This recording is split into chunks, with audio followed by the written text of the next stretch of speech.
வணக்கம். இந்தியா முழுக்க பார்த்தீங்கன்னா 3ஆம் கட்டம் தேர்தல் வந்து நடந்துகிட்டு 4ஆம் கட்டம் நோக்கி போயிட்டுருக்காங்க. தமிழ்நாட்டில பார்த்தீங்கன்னா முதல் கட்டமா வந்து நாடாளுமன்ற தேர்தல்லாம் வந்து நடந்து முடிஞ்சிருச்சு. முதல் கட்டமாவே இது நல்ல விஷயம் சொல்லலாம். ஏன்னா வந்து இன்னும் பிரச்சாரம் நடந்துகிட்டு இருக்கும். இப்போ முடிஞ்சு நமக்கு சந்தோஷமாயிட்டு ஓட்டு பெட்டிகளில் மக்களில் ஓட்டு போட்டு பெட்டிகளும் வந்து வாக்கு எண்ணும் மையத்தில் கொண்டு செல்லப்பட்டு பாதுகாப்பாக இருக்குது. சரியா? இப்போ அரசியல்வாதிகளுடைய நிலைமை என்னன்னு பார்த்தீங்கன்னா வந்து அரசியலே இல்லைன்னு சொல்லக்கூடிய நிலைமையில் தான் இருக்குது. அரசியல் இல்லை. ஏன்னா வந்து ஓட்டு பதிவு அந்த ஓட்டு எண்ண போகிறது தான் யார் வெற்றி யார் தோல்விங்கிறது தான் அரசியலுடைய அடுத்த கட்ட நிலைமை வந்து சூடு பிடிக்கும். அதனால் இப்போ என்ன பண்ணுறாங்க அரசியல்வாதிகள்லாம் வந்து ரைட்ஸ் தேர்தல் பிரச்சாரம் 1 மாதம் பண்ணியாச்சு. கொஞ்சம் சுற்றுலா போகலாம் அப்படிங்கிற மாதிரி வகுத்து அதுக்கேற்ற மாதிரி ப்ரோக்ராம் வச்சு குடும்பத்தோட ஃபேமிலி ஏன்னா ஃபேமிலிக்குன்னு கொஞ்சம் நேரம் ஒதுக்கணும். அரசியல்வாதிகள் வந்து ஒதுக்க முடியாது. ஏன்னா இந்த மாதிரி நேரங்களில் தான் ஒதுக்க முடியும். அந்த அடிப்படையில் பார்த்திங்கன்னா வந்து அதுக்கான நேரத்தை ஒதுக்கி ஒவ்வொரு கட்சி தலைவரும் பார்த்திங்கன்னா ஒவ்வொரு ஊருக்கு பயணம் பண்ணிக்கிட்டு இருக்காங்க. அவங்களுடைய குழந்தைகளோட நண்பர்களோட வந்து விளையாடிட்டு இருக்காங்க. இது ஒரு பக்கம் இருந்தாலும் அரசியல் இல்லைன்னு சொல்ல முடியாது. இன்னொரு பக்கம் அரசியல் இருந்து தான் இருக்குது. நிறைய பிரச்சனைகளும் உள்வாங்கிட்டு தான் இருக்காங்க. இப்போ தண்ணீர் பந்தல்லாம் பார்த்திங்கன்னா அந்த இடங்களில் அரசியல் கட்சி சார்பில் வந்து தண்ணீர் பந்தல்லாம் வச்சுருக்காங்க. நல்ல விஷயம்.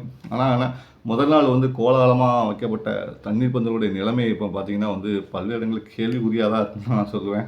ஏன்னா முதல் இடங்கள்லாம் பார்த்திங்கன்னா தண்ணீர் பந்தல் எல்லா கட்சி தலைவர்களும் தண்ணீர் பந்தல் அமைங்க அப்படின்னு சொன்ன உடனே பார்த்திங்கன்னா வெள்ளரி பழம், ஆப்பிள் பழம், ஆரஞ்சு ஜூஸ் அது இதுன்னு சொல்லி ஏகப்பட்ட இதெல்லாம் வச்சு முதல் நாள் வந்து கொடுத்தாங்க பொதுமக்களுக்கு. விளம்பரமாக செய்யப்பட்டுச்சு. மறுநாள் பார்த்திங்கன்னா வந்து நிறைய இடங்களில் குடிக்க கூட தண்ணி இல்லாத நிலைமை தான் அந்த இடத்துல இருக்குது.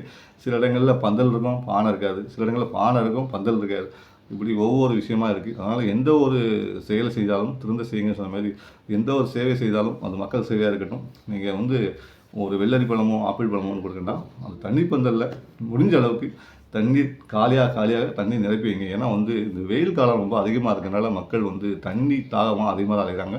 நிழல் ஒதுங்குவதற்கு இடம் தேவைப்படுது. இந்த மாதிரி தண்ணீர் பந்தல்களை அமைக்கும் போது பயணிகள் வந்து ஒதுங்குவதற்கும் அதில் தண்ணியை குடிப்பதற்கும் வசதியாக இருக்கும். அதனால் நீங்கள் தண்ணி பந்தல் வச்சுட்டீங்க வச்சுட்டு அதை வந்து மெயின்டைன் பண்ணுங்கள். ஒரு 2 மாதத்துக்கு மெயின்டைன் பண்ணி தண்ணி ஊற்றினீங்கன்னா மக்களுக்கு நல்லாயிருக்கும், உங்களுக்கு நல்லாயிருக்கும். ஏன்னா வந்து இதெல்லாம் ஒரு புண்ணிய காரியம்னு சொல்லுவேன். ஏன்னா வந்து வயிறார வாழ்த்திட்டு போவாங்க. வயிறு குளிரும்போது வந்து அவங்களுடைய மனசு குளிரும்போது உங்களுக்கான இறைவனுடைய வாழ்த்தும் கிடைக்கும்.